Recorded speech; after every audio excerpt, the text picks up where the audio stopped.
Rare Gem Productions proudly presents Entrepreneurially Thinking. Entrepreneurially Thinking is a presentation of BioSTL and CET, the Center for Emerging Technologies, changing the way you view new ventures and activating your entrepreneurial mindset, empowering you to create new pathways for business success in the St. Louis marketplace and beyond. Here's your hosts, Cheryl and Christy. Now let's get thinking entrepreneurially. Welcome back to the Entrepreneurially Thinking Podcast. I'm Christy Maxfield. And I'm Dr. Cheryl Watkins-Moore. As you guys know, I lead our STEM Inclusion Initiative for BioSTL for our region. Hey, ladies. How are you? It is another winning season. It is. We've got first grade guests, interviews, episodes, all that stuff. Mm-hmm. And we are really so grateful to our founding sponsor, CET and BioSTL, for continuing their support. So make sure you check out their website and our website and stay abreast of all the really great things that are going on in the St. Louis entrepreneurial community. Share too, because you know what? A lot of folks here in St. Louis are also connected with a lot of folks elsewhere. Mm-hmm. And so there's great ways to get connected to whatever's going on entrepreneurially in your neighborhood as well. Remember, use the hashtags ETHINKSTL, eThink Podcast, stay listening. Share it with your friends. Make sure you subscribe. Help us build that listenership, those plays and those downloads. And tell us what you guys think. You know, hit us back on the website. If you want to hear from certain folks on the podcast, let us know. Let us know what you like. Awesome. So what do you like? So today, I think this message is so cool. Whether you're an entrepreneur or a small business owner, y'all know you need to have knowledge of the latest in digital marketing and social media to make the impact that will grab the attention of your customer. Our guest today is a professor of digital and social media marketing at the University of Missouri, St. Louis, or as we term it here in St. Louis, UMSL.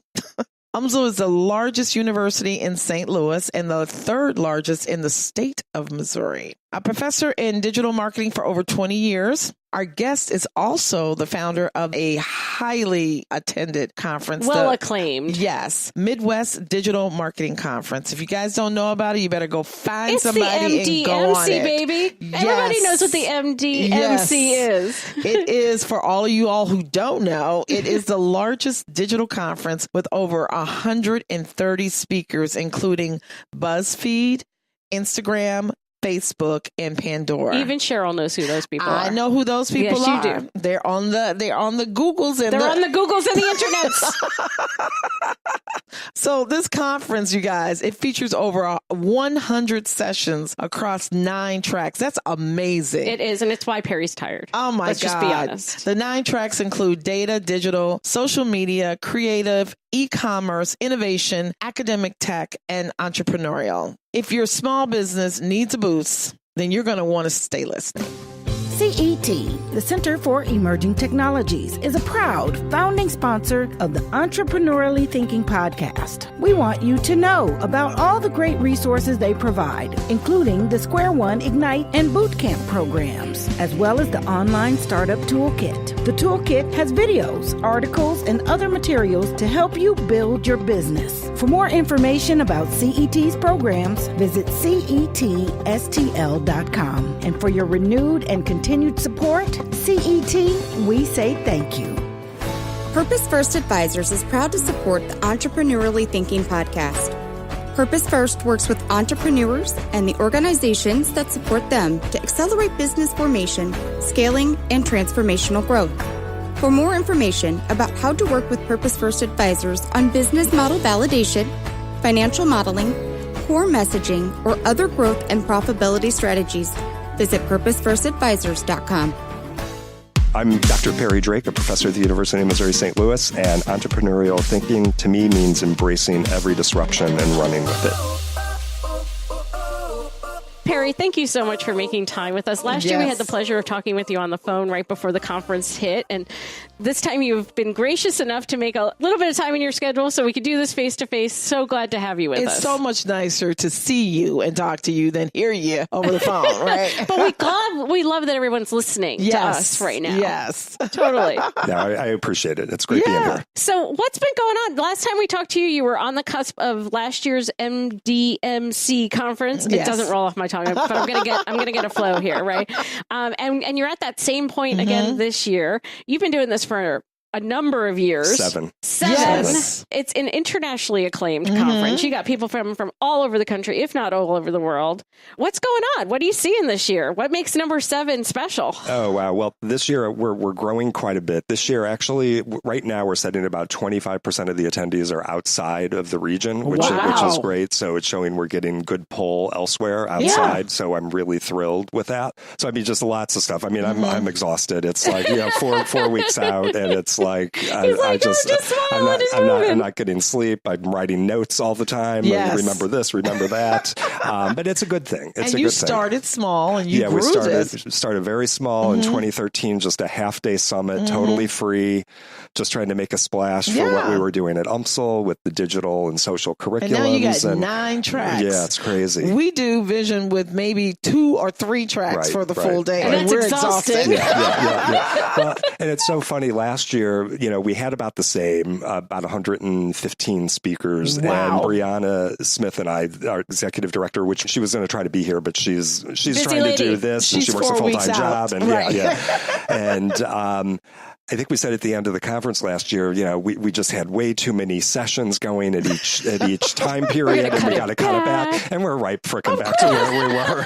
So it's like, because oh my God, this is such a great speaker. Right. Oh, we need this session, we need that session, Right. and you want to give as much good content as you possibly can, right? So you got to get carried away, and here we are once again. So basically, you're a victim of your own success. That's correct. That's correct. And the monster of your own making. Right. But who typically goes? Who's typically attending? Yeah, I mean, well, that's a unique thing I think about MDMC is because of its price point. It's put on by a public university, right? Okay. So, our goal is to be inclusive and make sure our price point allows anybody to come, Which whether is? it's students, you can be unemployed, you're maybe rebuilding your career, you're a CEO, you're a marketing manager, you're a small business owner. So we really have a broad spectrum of job titles across there, which I think is what drives a lot of good conversation. I always hear from people that attend that, oh my God, the conversation was so great. Oh, I met so many cool people. And I think it's because everybody is there. It's just not a homogeneous group of individuals that are all C-suite executives. Not that there's anything bad with that,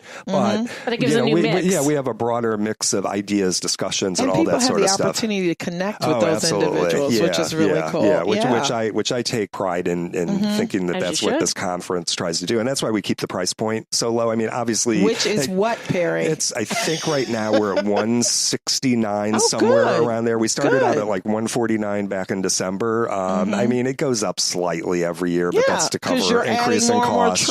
Sure. Speakers and everything. And what's funny is I don't think people understand the cost of coffee at these venues and No how kidding. much I pay. I mean, So if Perry walks up to you and takes the cup out of your hand and says, "You've had your quota," it's because his budget can't bear much more. That's people. right. Yeah. Where are you hosting it at? It's back at Union Station, so Okay. we're still Great going to be at Union location. Station as long as we can. And they're working well with us. The owner of Union Station, the O'Laughlins, are both UMSL alum. They both got their MBAs there, so they keep an eye out on me somewhat, which is nice. And it's so a good good. venue to actually have all those different tracks. And Absolutely. And then next year, what will be great? It will also be a great destination place as well, especially once the aquarium. Yes, we're building a brand new aquarium Right, here in St. right, Louis. right, That's right, right. Using a historic location. It's got all of it. Historic tax credits. Whatever the case may be. Well, and the other thing we're doing, which I think you'd be interested in, is we're focusing also more on students and faculty this year. So typically only about 10% of the attendees have fallen within the student-faculty sort of mix. And I think this year we've decided to start working hard at kind of building that out a little bit more. Look, I make no money off of students. I actually lose money on ticket prices, and that's fine. But you're building their knowledge and their contacts. That's how we're giving back. All the proceeds go back to our students in the form of scholarships. That's awesome. Or to support programming or podcasting equipment like what you guys have, which is great. We just endowed our scholarship this past year, the hashtag MDMC Scholarship Fund, which is great. So that means it will live on for eternity, which I'm proud to have MDMC living on forever, right? Forever after Perry's long gone. So that's kind of cool. We're actually going to be doing a student intern and career fair open to any student. Warshoe will be helping sponsor that. Cool. We'll be doing a student social media simulation competition as well on day one, which will be good. So we're really trying to focus on it. It's through a company called Stu Kent. So Stu Kent, again, I know you guys probably aren't aware of them. They're basically a publisher of digital and social media curriculum for faculty. They're pretty well known by faculty who teach in that world. And they've created a couple of simulation databases where students can pretend like they're doing paid search campaigns or Google Analytics tracking, which is really great for some faculty that, let's say, aren't embedded in industry so much and they wouldn't have access to accounts like that. They're going to be coming in and helping us run that competition. And I would really love for this to become an annual thing. And that again, part of MDMC. So what are the top topics for this year that you guys are going to be highlighting that's different? There's a few things. Obviously, artificial intelligence is one of them. And, let's get real. This was kind of a buzzword for, using data wisely and targeting. Knowing where you are and getting you what you need in front of you at the right time. Right, and chasing you around everywhere.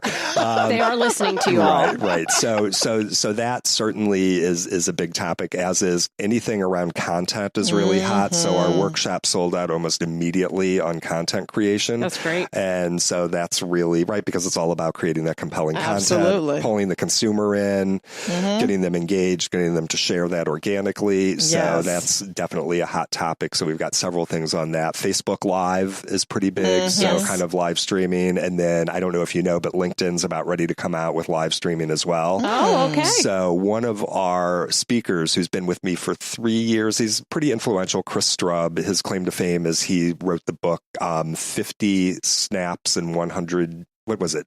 50 Snaps, 50 States, 100 Days. Oh, okay. And that's his claim to fame. That's what got him noticed. And so I kind of engage with him. He's somewhat influential for me. So he helps extend my reach through his network. So he was one of the first 5 that got to test LinkedIn Live. Nice. Which was kind of cool. So how is that going to work? LinkedIn Live. I understand Facebook Live. You can put all kind of topics and stuff up there. What are people going to be talking through their resume live? Well, no. I think what it'd be business topics. Business. It'd be business. So this would be a great opportunity for businesses that really don't fit, let's say, within the Facebook platform per se, like some heavy B2B or something like that. They can certainly showcase new product creation, stuff like that within the LinkedIn environment. I don't know that much about it, Chris. So we basically reached out when we saw Chris was doing this about 3 weeks ago. He had tweeted it out and put it out on social. We kind of reached out to him and said, could we do a special VIP session for our VIP and special guests and kind of find a room, because we don't have any big rooms open, and have him kind of talk about that. That's exciting. So some people can I was going to say, because a lot of people are using LinkedIn anyway, the video portion to highlight their companies and products already. Absolutely. Yeah. I mean, LinkedIn's really, I think, taking off in terms of engagement rates, things along those lines. And you also have the stupid cat videos on there too. That's fewer not and farther between. Yes, fewer and farther between. Well, that's more Facebook, though, right? Yes, more Facebook. But you still have people using. We can talk to the people in your network. Right. You're also doing a lot of stuff pre-conference as well. So what kind of stuff is coming up in? We just actually today, and that's why I'm so tired, because I was up like at 4 o'clock this morning getting ready. We had a panel session at Caleris. They agreed to host it at 7:30 this morning on the kind of e-commerce. So we had some individuals on the panel from New Balance, from e-commerce, of course, I think the Alan Edmonds brand director. We had, oh goodness, That's okay. I'm so tired. No one will take offense if they don't get the nod on having been on the panel. But you were there. We had Purina, and then we also had kind of a smaller kind of startup called Amplify, who works with small companies and startups to help get their e-commerce set up on Amazon, the Amazon store. Okay. So we just wanted to make sure we had the big players and plus somebody representing the small players. Absolutely. But e-commerce is critical for anybody. You got to be present. You got to be there, and again, think about shoes, for example. I thought it was interesting because, again, you probably got two different populations, some that will never go into a store and they'll only buy online. Right. So you got to be there and showcase and give them a good user experience to see that shoe pretty well. And then you got those that will probably never buy a shoe online, right? And they want to touch it, feel it, see how it works. Absolutely. And so, you got to think through that whole sort of process carefully. But, It seems, at the first glance, as a novice who's not really embedded in digital marketing, when I see Midwest Digital Marketing Conference, there might be a tendency for me to say, well, that's just not for me, right? Because as you're talking about influencers and e-commerce, you're talking about your social media presence, as well as sort of all the mechanics that go into it too. For somebody who might think like, oh, that's not for me, what is it that we're missing? Educate us. We need to know why this is for us. Right. Well, when you think about communication affects it's all about communicating, presenting, having conversations, and that really goes with any part of our life, whether you're working as a real estate agent, you're a podcaster, whatever the case might be, it will affect your life in one way or another in terms of understanding how to do that and present you or your products or what else. And it's not a social media conference, it's a digital marketing conference. So tell us what the difference is there, because I think a lot of people automatically go, social media, and you say, well, digital marketing is actually much bigger than that. Yeah. And I wish the name could be longer. Social media, digital marketing, communications, PR, advertising. I mean, it really covers the gamut. Right. And, we get into stuff, obviously the social media stuff. So we'll get into Facebook best practices. We'll get into LinkedIn best practices. We'll get into user experience, which again encompasses everything. So it's all about the experience we have with the brand, wherever that brand is, whether it even be on TV or on print or on social or your email, whatever the case might be. So it really covers the technology behind it. So you're getting into kind of user interface stuff, the whole thing. I mean, there's just a lot there, emerging trends and technologies and just innovation. So we'll even have a startup pitch competition. So we are going to give 5 tables to 5 startups that we feel are worthy of being there and presenting what they have to our audience, which we did 2 years ago. And so we thought we would bring that back again. Nice. So right now we're kind of combing through the applications that came in to pick the 5 that we're going to select. And then on the last day, last hour, they'll actually pitch and there'll be a $3,000 prize to the winner. Awesome. But the great thing for them is they get to meet our audience and potentially find some customers. And I know 2 years ago, several of them found a lot of customers through our audience, which was really exciting for them. And I even think one of them moved to St. Louis because they just fell in love with the whole startup community here, which is so vibrant. So talking about the startup community, what advice would you give for a company that's just starting? How should they leverage digital marketing, social media, all of that? Well, first of all, I'll just say they've got a big advantage over a startup, let's say 10 years ago, right? Oh, absolutely. Because 10 years ago, to get word out was going to be an expensive proposition, right? Because it's going to be print or mail. Yeah, whatever, which is crazy to think of that. Right. So now, and these kids these days, I mean, they are so freaking smart. They know how to create the content, get the blogs out, get it distributed, and work it as hard as they can organically. And that's really kind of what you got to do. You got to understand the landscape and, again, try to get some placements and find some micro influencers if that makes sense. And they're not going to be able to afford the big influencers, but the micro influencers, they certainly could. Yeah. So it's funny because when people talk about, I'm going to use the social media as a strategy, and going back to, my background is in marketing as well. And I'm like, social media strategy is not just twitting and tweeting. You need to have a strategy around how do you do this, right? Absolutely. Yeah. So I would even say, I've told people, go to the universities, get some of these students who are in classes like yours, and put them, if you're in a startup, give them credit. Yeah, absolutely. I mean, social's really driving to web. Right. So your presence for the most part is web, or maybe Amazon. But, we're going to have Facebook there is going to be talking about Messenger and the future of Messenger, which is interesting, which a lot of companies are starting to just pop up on Messenger, which is a little weird. Yeah, which feels a little weird, honestly. Yeah. Yeah, but it all felt weird until it wasn't, right? Right. Absolutely. And now we're like, sure, people could message me from Purina. That's not weird at all. I mean, that's fine. We're like best buds. It's all good. When we come back, I want to talk a little bit more about so who's taking your programs and what are they doing with all that and how that all intersects with everything you're doing at MDMC. We'll be right back. BioSTL is a proud founding sponsor of the Entrepreneurially Thinking podcast. We want you to know about all the great things they are up to, including the BioSTL STEM Entrepreneur Inclusion Initiative, which strengthens the region's bioscience ecosystem by identifying high-potential, talented women and minority STEM entrepreneurs and providing a systematic pathway for them to create viable, high-growth ventures. You can learn more about all of BioSTL's programs by visiting biostl.org. And for your renewed and continuing support, BioSTL, we say thank you. My name is Stacey Fowler. I'm from Slate. What entrepreneurial thinking to me is blowing the box up and rebuilding it.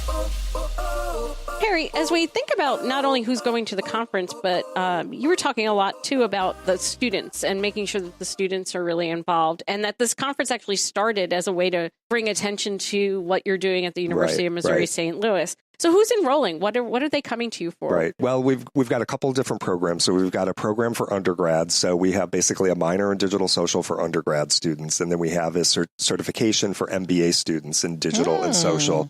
And then I also run a non-credit program as well, where we have about 11 different classes that we run every semester. We have a LinkedIn strategies class. We have so that means you don't have to do a test. Well, they do have. No. I mean, you don't have to take a test. Well, they. I can't sign up then. So she needed GMAT is what she wants to know. Well, let's just put it this way. If I got to sit for a test, I love learning, but I am not sitting for a test. Well, so for those classes, there's tests, but they're all kind of take home. So it's just kind of something to certify that you didn't fall asleep. Okay. So they're not overly difficult. And they're not going to screen you out of the program with a test. And it will not be put on your record. There we go. That's the most important thing. Record. Right. And I can do that. Yes. Yeah. That sounds great. No. And I mean, we try to stay current with those courses, so we'll take them out as they start dying, change them. So, for example, the Advanced Facebook Strategies class came out of our 3-day social media strategies class. Brianna Smith, who teaches that for me, said, you know what, there's more and more demand for some Facebook-specific advertising. So I said, I think there's demand for a 1-day class. So we put it out there, and it's been strong ever since. And it's a great way for marketing people who've been out for a while to go back and refresh themselves, understand how the market is changing and all of that, Yeah, which is great. And the non-credit classes, we've got quite a mix. So I do also allow my MBA students to also enroll in those through a 4-credit option. Oh, cool. And that gives me a way to make sure that the information I'm giving them is as relevant and timely as possible. Because sometimes to go in for a public university, you've got to go through Senate review to change like course descriptions, kind of whatever. And so this is a great way for me to not to have to do that and not have to wait that time period. Because by that time, things have changed. It's totally changed. Absolutely. And you're bringing a new class online as well, correct? Yes, we're bringing a new class for credit, which is going to be a new MarTech class, which I'm really excited about. So that's marketing tech class. Yeah, which is... we got FinTech, we got EdTech, we got MarTech. There you go. You got it. And it's just something we had to do for the students. So what is that? Give us a description of what is that? It's just because technology, I mean, if you look at, if you Google MarTech map or whatever, I mean, it's amazing just how complicated, well, we were talking about that, how complicated the world of marketing is today. It's like, you dare click on something and not purchase it, right? I mean, that data's flying everywhere. Ads are being created for you, content in some cases to help pull you in and bring you back in. Same thing on sales cycles. So it's just kind of the software behind the scenes to manage all leads, all that CRMs, stuff. Yeah, so we're talking target, like HubSpot, Salesforce.com, the Adobe Experience Cloud, and all of that sort of stuff. So we just felt like we have to get our students on board with that and give them the opportunity. It's so funny. I was with a person who's probably not a little bit older than I am, and they weren't used to the whole concept of marketing, how people target you. And like you say, you click on something, that data is flying all around. Right. She thought it was magic that, How did they realize that I was That's looking big at data. this? It's like, yeah, it's magic. That's artificial intelligence. Right. Those damn computers are so smart. Oh my God. So there's everything moving so fast. Yes. And all the technology that enables all of these other things that we think of as marketing, right? But are really tech enabled activities now. Yeah. And when somebody comes to you and is like, so should I do this myself or should I hire someone else? When do you make that kind of call? Because we've even talked like I could spend a lot of time learning how to market our podcast better. Right. Or I could spend some money working with somebody who's already got that learning curve taken care of. Right. How do I make that call? Well, I think some of it just depends on what your bandwidth is, right? And if you've got the time to do that and figure out the best ways to get it distributed, or if you do, I think that's really kind of what it comes down to, because it can be a time suck getting pulled into this world, definitely. But if you do it right, I mean, you can do some amazing stuff. Absolutely. Now, when you're getting into technology, that gets a little more complicated. So, one of my board members is bringing in, I think she said they're bringing in HubSpot. Now, she's pretty savvy, but she doesn't understand all the nuances of it. So she actually hired a consultant to kind of help work that for her. But she knows enough to ensure that it's happening correctly. Right. So I think it's knowing kind of what you're hoping to get out of it and how much time you have to put into it. How much you know and how much you don't and all that stuff. Yeah. And bandwidth is a big part of it, really. It really is. It almost seems that when you were saying 10 years ago to be a startup, right, is radically different from a social media and digital marketing landscape than it is now.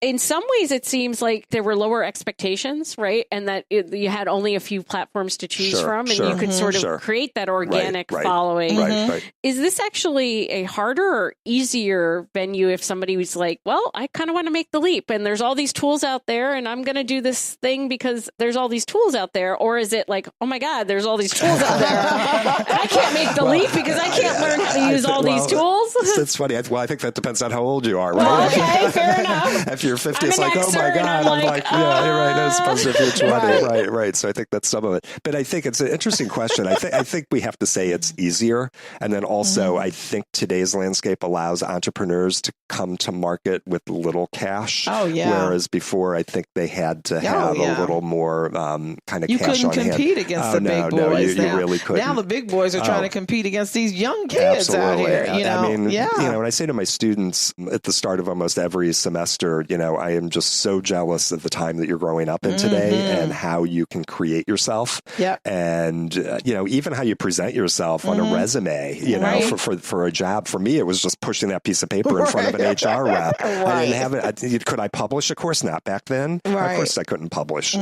Today, you could publish blogs, you can get lots of followers. I mean, what they could do today to create themselves is just amazing. It really is. Do you see a lot of your students exploring entrepreneurial opportunities? Oh, yeah. Well, we just started an entrepreneurial program on campus about 2 years ago, and we're getting ready to roll out with undergraduate degree in entrepreneurship. That's exciting. Which is great. So, and I mean, it's like really gaining a lot of momentum. And then just even my students, I mean, they're doing, we started last semester in my social media strategies class. I realized that I needed to have my students create a digital portfolio. It's just a must so that they could showcase their video work, their audio podcasting work, their creative work and things like that. Because in that class, my students do a little bit of everything. So they'll create video, they'll do podcasts, they'll create Facebook headers. They're competing with each other to get some of this stuff posted and used by the College of Business. Very cool. And so it's usable stuff, not just doing. Absolutely. It's doing something. Well, that particular class, our client is the College of Business. So we do all video support for the College of Business as well as the Office of Diversity, Equity, and Inclusion. So those are our two clients.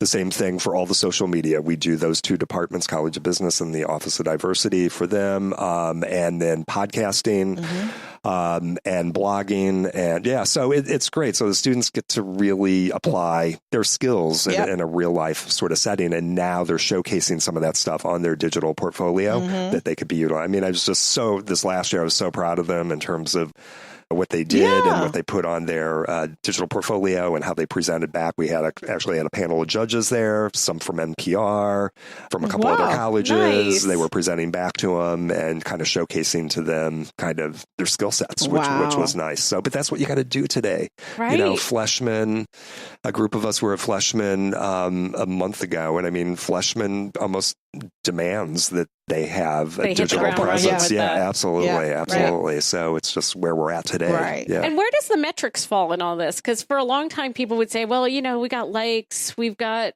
shares, we've got, engagement, right? Yeah. And are you finding that along the way, the sophistication of the metrics is also growing? Yeah, absolutely. And the tracking of the success of those metrics, the attribution, I mean, it's still a very complicated landscape. Yeah. I mean, it comes down to, for example, if after we're done talking, let's say I go to H&M and I purchase a sweater. Right. Who gets credit for the fact that I purchased that sweater? Is it the Facebook ad I saw? Right. Is it something on LinkedIn? Is it a banner ad I saw? What about an email I got from H&M? Oh, maybe it was a flyer that I got in my newspaper. The attribution is crazy. And, product managers are looking for ways to fight for their share of the pie, basically. Right. And some of them play at different levels of the conversion funnel. Like your banner ads are typically more of an awareness sort of thing. So they're more at the top of the funnel.